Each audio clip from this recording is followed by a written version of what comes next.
नमस्कार बच्चों। आज हम आपको डॉट प्रोडक्ट, क्रॉस प्रोडक्ट यानी सदस्यों पर के जो सवाल होते हैं उन्हें आपको हल करना बताएंगे। जैसे यहाँ पर हमें एक क्वेश्चन दिया गया है।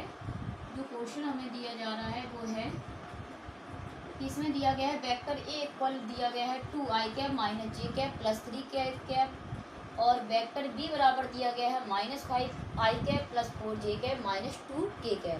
तो यहाँ पर दो सदस्य हैं, एक वेक्टर ए है और दूसरा वेक्टर बी है। इनके मान दिए गए हैं और इनके मान जो दिए गए हैं इनसे हमें इनकी सहायता से कुछ मान निकालना है। जैसे पहले पॉइंट में हमें निकालना है vector A plus vector B का मान। तो vector A plus vector B का मान कैसे निकालेंगे? Vector A plus vector B का मान निकालना, तो यहाँ पहले वेक्टर ए का मान रखेंगे, फिर वेक्टर बी का मान। तो वेक्टर ए का मान है 2i माइनस जे प्लस 3k, बीच में प्लस लगा है, प्लस फिर वेक्टर बी का मान। तो वेक्टर बी का मान है -5i plus 4j minus 2k। जिस तरह से x का x के साथ जोड़ते हैं, y के साथ और जे मतलब z के साथ, उसी तरह से इसमें होता है। i और i को सॉल्व करेंगे तो 2i में से 5i मतलब -5i जाएगा तो -3i बचेगा, माइनस जे प्लस 4j तो माइनस प्लस से घट जाएगा, प्लस का 3j आ जाएगा, यहाँ प्लस 3k है और यहाँ माइनस 2k है, तो यहाँ पर आ जाएगा प्लस k, प्लस का है यहाँ माइनस का, इसलिए घट जाएगा प्लस k। तो इस तरह से ये तो निकल के आया है vector A plus vector B. अगले पॉइंट में जैसे हमें निकालना है mod vector A minus vector B. Mod अगर किसी भी वेक्टर के आगे लग जाए अर्थात उस वेक्टर का हमें परिमाण निकालना है। तो उस वेक्टर का परिमाण जब भी मतलब कोई भी वेक्टर का अगर परिमाण निकालना है तो पहले जिस वेक्टर का परिमाण निकालना है उसका मान पता होना चाहिए। तो यहाँ हमें जो परिमाण निकालना है वो vector A minus vector B का निकालना है। तो पहले हम vector A minus vector B का मान निकालेंगे। तो vector A minus vector B का मान निकालने के लिए वेक्टर ए का मान रखेंगे, तो 2i माइनस जे प्लस 3k, माइनस चिन्ह लगाए तो सीधा चिन्ह चेंज करते जा रहे हैं। माइनस का 5i है तो प्लस का होगा, प्लस का 4j है तो माइनस का होगा, माइनस का 2k है तो यहाँ प्लस का हो जाएगा।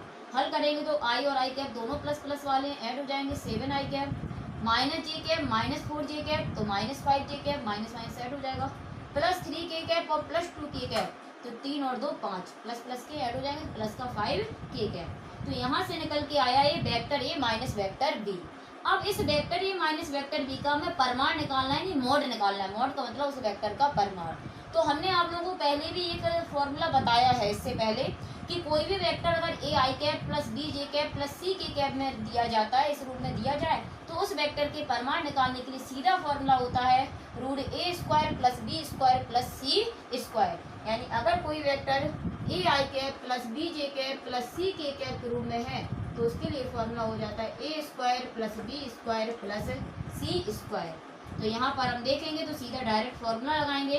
तो यहाँ पर ए का मान है 7, 7 का स्क्वायर, बी का मान है -5 तो -5 का स्क्वायर, सी का मान है 5 तो 5 का स्क्वायर।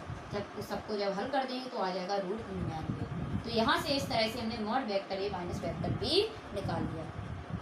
अगर इस तरह से आ जाए निकालने कि mod vector A plus mod vector B, यानी यहाँ पर हम देख रहे हैं कि अंतर है। यहाँ पहले वेक्टर ए का परिमाण निकालना है, उसके बाद वेक्टर बी का परिमाण निकालना है, उसके बाद फिर दोनों को ऐड करना है। यहाँ पर हम देख रहे थे पहले vector A minus vector B निकालना था, उसके बाद उसका परिमाण निकालना था। तो पहले यहाँ पर हम वेक्टर ए का परिमाण निकाल लेंगे। तो वेक्टर ए का परिमाण निकालने के लिए वेक्टर ए इसी रूप में है a i cap plus b j cap plus c k cap के रूप में, तो वही फॉर्मूला लगाएंगे। तो यहाँ पर हम देखेंगे कि वेक्टर ए का जब परिमाण निकालेंगे तो यहाँ ए का मान 2 है, बी का मान -1 है और सी का मान 3 है। तो यहाँ पर जब हल कर देंगे तो हो जाएगा √14। इसी तरह से वेक्टर बी का परिमाण निकालेंगे। तो वेक्टर बी में अगर देखें तो ए का मान -5 है, बी का मान 4 है और सी का मान -2 है। तो a square plus b square plus c square जब हल करेंगे तो आ जाएगा √45। तो इस तरह से वेक्टर ए और वेक्टर बी निकाल लिया हमने। अब दोनों को ऐड करना है तो vector A plus vector B mod vector A plus mod vector B. तो मोड वेक्टर ए का मान है √14 और मोड वेक्टर बी का मान है √45।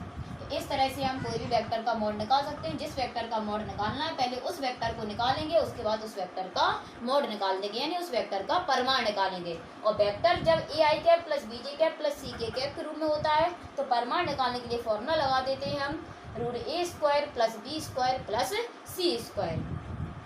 अब इसके बाद अगले पॉइंट में निकालना है वेक्टर ए डॉट वेक्टर बी। इस तरह से लिखने के लिए आ जाए कि वेक्टर ए डॉट वेक्टर बी निकालो।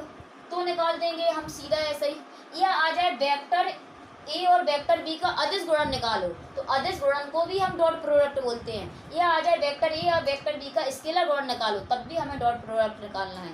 तीनों में से कुछ भी तरह से लिख के आ जाए सवाल में, हमें डॉट प्रोडक्ट ही निकालना है। तो वेक्टर ए डॉट वेक्टर बी निकालना है, तो सबसे पहले वेक्टर ए का मान निकाल रखेंगे, इसके बाद बीच में डॉट लगा के फिर वेक्टर बी का मान। वैसे गुणा करने के लिए क्या होता है, आपने गुणा पढ़े हैं कोई भी संख्या का जब करते हैं, तो पहले इसका हम तीनों में कर देंगे, फिर इसका तीनों में करेंगे, फिर इसका तीनों में। इसमें ऐसा नहीं करना है, इसमें आपकी सीधी सी ट्रिक करनी है कि आई कैप का आई कैप के साथ करोगे, जे कैप का जे कैप के साथ करोगे, और के कैप का के कैप के साथ करोगे। सीधी इसकी शॉर्ट ट्रिक होती है। तो यहाँ पर आई कैप का आई कैप के साथ करेंगे तो यहाँ देखेंगे 2 है और यहाँ आई कैप में -5 है। या -5 का 2 में करेंगे तो आएगा -10।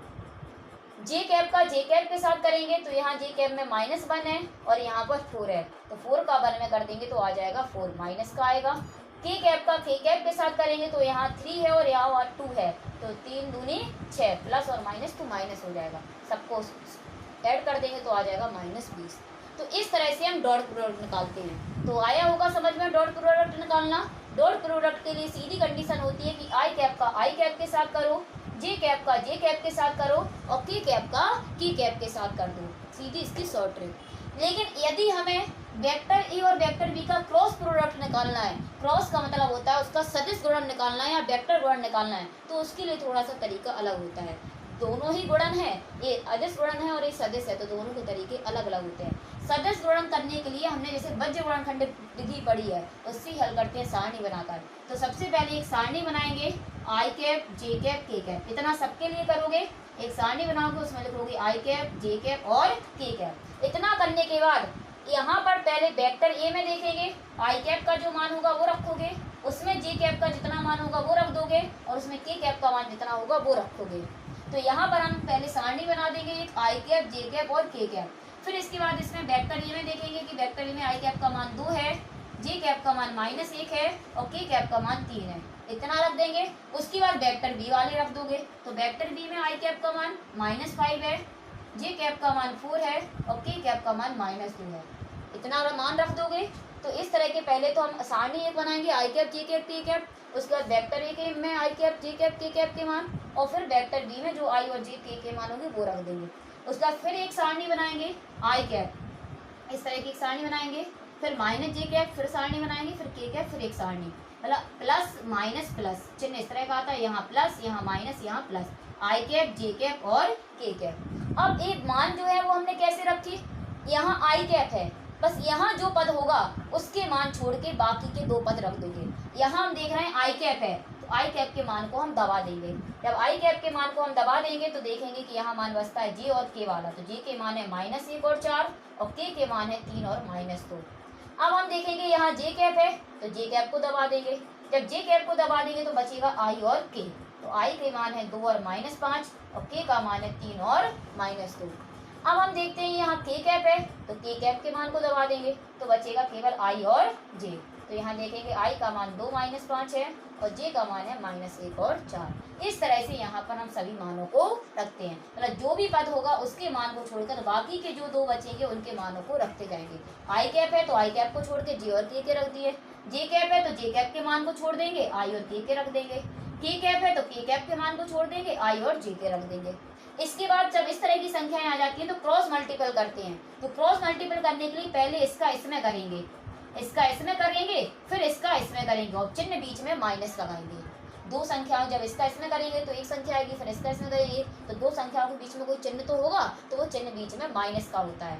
तो आई कैप जो तो पहले इसका इसमें करेंगे तो 2 एकम 2, माइनस माइनस से तो प्लस आएगा, 4 तिया 12, चिन्ह बीच में काय का लगाना है, माइनस का। अब इसे लिखेंगे तो माइनस जे कैप, फिर इसका पहले इसमें करेंगे तो 2 दूनी 4, माइनस का आएगा, माइनस प्लस है, 5 तिया 15 और 15 माइनस का आएगा क्योंकि ये माइनस का है, ये प्लस का है, और हमें पता है यहाँ चिन्ह बीच में हमेशा माइनस का लगाते हैं, तो माइनस का 15 आएगा और यहाँ चिन्ह माइनस का लगाएंगे तो प्लस हो जाएगा, इसलिए हो जाएगा यहाँ +15। फिर इसके बाद के कैप को जो तो लिखेंगे, पहले इसका इसमें करेंगे तो 4 दूनी 8, इसके बाद 5 एकम 5, माइनस माइनस प्लस होगा, लेकिन यहाँ हमें पता है चिन्ह माइनस का लगाते हैं। जब हम हल करेंगे तो 12 में से 2 जाएगा 10 बचेगा, वो भी माइनस का, तो -10 आई कैप। 15 में से 4 जाएगा प्लस माइनस का है तो 11 बचेगा, यहाँ तो माइनस है ही तो -11 जे कैप। 8 में से 5 जाएगा तो 3 बचेगा, प्लस का बचेगा, यहाँ प्लस है तो +3 के कैप। तो इस तरह से vector A cross vector B को हम निकाल सकते हैं। एक बार फिर से समझेंगे vector A cross vector B को निकालना। इसके लिए सीधा है, एक सारणी बनाएंगे आई कैप, जे कैप और के कैप। वेक्टर ए में आई का जो मान होगा वो रखोगे, जे का जो होगा वो रख दोगे, के का जो होगा वो रख दोगे। इसके बाद वेक्टर बी में आई, जे और के मान रखोगे। फिर एक सारणी बनाओगे आई कैप, जे कैप और के कैप, प्लस माइनस प्लस।